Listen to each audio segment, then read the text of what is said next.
planification. Merci beaucoup, bonjour à tous. Je vais donc vous parler plus de la planification que véritablement les indications des ostéotomies. L'objectif de l'ostéotomie, il est assez clair pour tout le monde. Évidemment, ça va être de restaurer l'alignement sagittal de la colonne vertébrale. Et on a tous déjà bien compris que l'indication doit être extrêmement réfléchie, eu égard aux difficultés techniques et aux risques de complications. Cédric vient de rappeler qu'il existe donc différents types de résection, et l'objectif, ça va être la plupart du temps de redonner de la lordose lombaire, on le voit dans la série, puisque la majorité des ostéotomies ont été effectuées entre L3 et L4. Et cette indication, elle va dépendre de la déformation, mais surtout, et c'est quelque chose dont on a également déjà discuté hier, de la gêne fonctionnelle du patient, l'objectif étant non pas de traiter une radio, mais d'améliorer la qualité de vie d'un patient. Ce qui est évident à l'heure actuelle, c'est qu'il existe donc un certain nombre de situations qui sont très variées et qui vont nécessiter une planification. Il y a des choses qui sont assez simples, sur lesquelles on peut avoir une idée assez rapide, et d'autres sur lesquelles il va falloir encore plus se pencher. Et dans tous les cas, que ça soit simple ou que ça soit compliqué, il est très probable que la réalisation d'une planification soigneuse permette de mieux préparer sa chirurgie et donc de mieux réaliser son geste opératoire. Alors pourquoi justement cette planification? C'est parce qu'en fait, il y a un certain nombre de paramètres qui vont rentrer en compte et que je vais essayer de vous expliquer. Tout d'abord, il existe un certain nombre de difficultés de réalisation du geste, mais également à la fin de l'intervention, quand on a fait son geste de réduction osseuse et qu'il faut également proposer le geste de correction définitif par la mise en place de la tige, on a un certain nombre de variations et vous voyez que c'est ici un exemple où on avait pris un patient, la radiographie d'un patient, et on avait demandé à un certain nombre de chirurgiens de cintrer les tiges manuellement selon ce qu'ils espéraient ou ce qu'ils souhaitaient comme correction. Et vous voyez qu'il y a une très grande disparité. Alors certaines sont farfelues, mais globalement, on a une disparité dans la planification ou en tout cas le cintrage des tiges.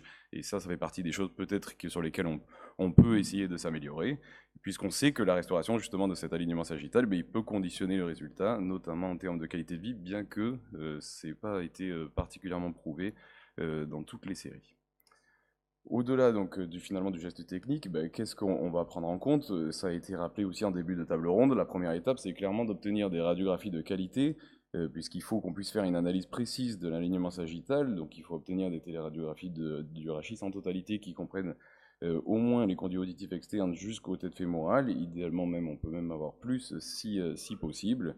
Et ces radiographies, ça va être clairement la base de la réflexion, bien que ces radiographies ne représentent comme un instantané d'une situation et qu'elles soient des fois elles sous-estiment des fois la réalité de la déformation.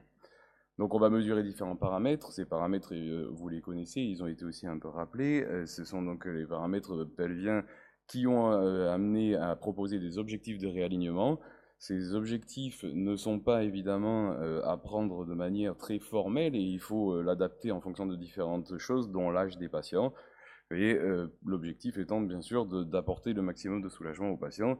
En règle générale, les critères qui avaient été énoncés par Schwab étaient donc une version pelvienne à moins de 25 degrés, un alignement vertical à moins de 5 cm et une adéquation entre la lordose lombaire et l'incidence pelvienne.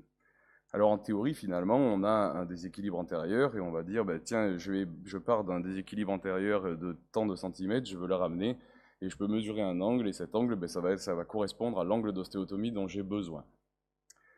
Mais évidemment, la théorie n'est pas si simple, puisqu'il faut prendre en compte, et de manière très importante, la version pelvienne, puisque on a vu dans les premiers résultats préliminaires que c'est le paramètre le plus difficile à corriger.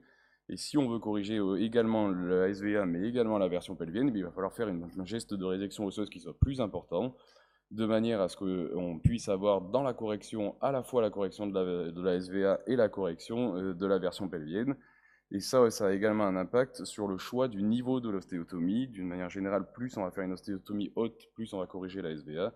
Plus on fera une ostéotomie basse, plus on a de chances de corriger la version pelvienne. Et on voit également dans la série qu'il y a un certain nombre d'ostéotomies, et même la majorité, qui ont été réalisées en L4, ce qui est théoriquement un facteur prédisposant à la correction de la version pelvienne. Donc finalement, si on repart sur notre exemple de départ, nous avons donc la nécessité de réaliser un geste d'ostéotomie qui, par exemple, nécessite 26 degrés de correction pour corriger la SVA, mais si on a un déficit, une rétroversion pelvienne importante, par exemple de 15 degrés, en fait c'est le geste de résection qu'il faudrait faire de façon théorique, c'est d'associer 26 à 15 et donc de faire un geste de 41, de 41 degrés de résection osseuse, de manière à corriger aussi bien le déséquilibre antérieur que la rétroversion pelvienne.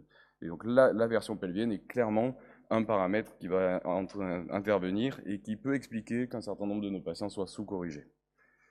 Alors après, le choix se base aussi sur la stratégie. Est-ce qu'on fait que derrière, on fait devant, on fait derrière et devant? On sait qu'il y a un certain nombre de pseudarthroses dans L5S1 et qu'on est amené à faire un certain nombre de cas des greffes antérieures, des ALIF. Après, la question qu'on peut se poser, c'est de savoir s'il vaut mieux faire l'ALIF avant ou après. C'est autant de choses pour lesquelles on n'a pas de réponse définitive, mais qui sont potentiellement intéressantes. Moi, j'ai maintenant comme stratégie de faire l'ALIF en premier. J'ai l'impression que ça corrige un petit peu la version pelvienne et de faire le temps postérieur dans un second temps. Mais c'est encore des choses qui restent à démontrer. Alors la planification en elle-même, il y a donc différents logiciels, il y a différentes manières de faire. En fait, l'objectif est assez simple, c'est de simuler le résultat post-opératoire et l'idée, c'est d'obtenir ce qu'on a prévu et le transformer en une réalité chirurgicale. Vous avez un certain nombre de logiciels différents. L'idée, c'est vraiment de simuler les gestes de résection osseuse, de planifier éventuellement donc une tige précentrée sur mesure qui va vous permettre de finir le travail une fois que vous avez fait votre geste de résection osseuse. Et vous avez ici, par exemple, un exemple post-opératoire. Donc ça peut être, à mon sens, à l'heure actuelle, vraiment une aide technique dans la planification. L'objectif, c'est d'obtenir cette correction souhaitée.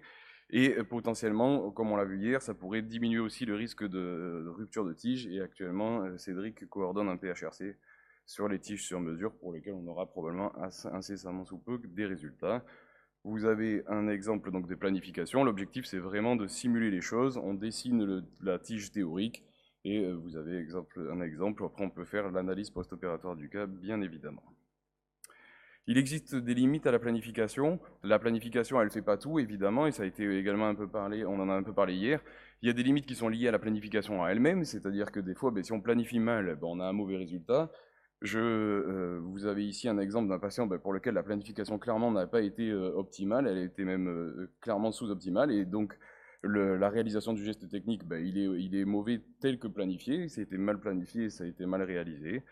Et on a des fois des difficultés qui sont liées, en fait, évidemment à la chirurgie ou au patient, c'est-à-dire qu'on a beau avoir planifié, des fois il faut fermer en catastrophe, ça saigne, et donc on a des patients qui sont sous-corrigés. Donc la planification, elle est fondamentale, mais elle ne permet pas de résoudre malheureusement tous les problèmes. Probablement que dans le futur, avec les utilisations de plus en plus importantes des aides techniques, on arrivera à mieux visualiser ce qu'on fait et pouvoir analyser en péropératoire le geste de résection osseuse, ce qui probablement permettra d'améliorer le taux de correction de nos patients. En conclusion, donc, on a comme objectif évidemment de restaurer l'alignement sagittal. Il y a de nombreux paramètres qui sont indispensables à prendre en compte.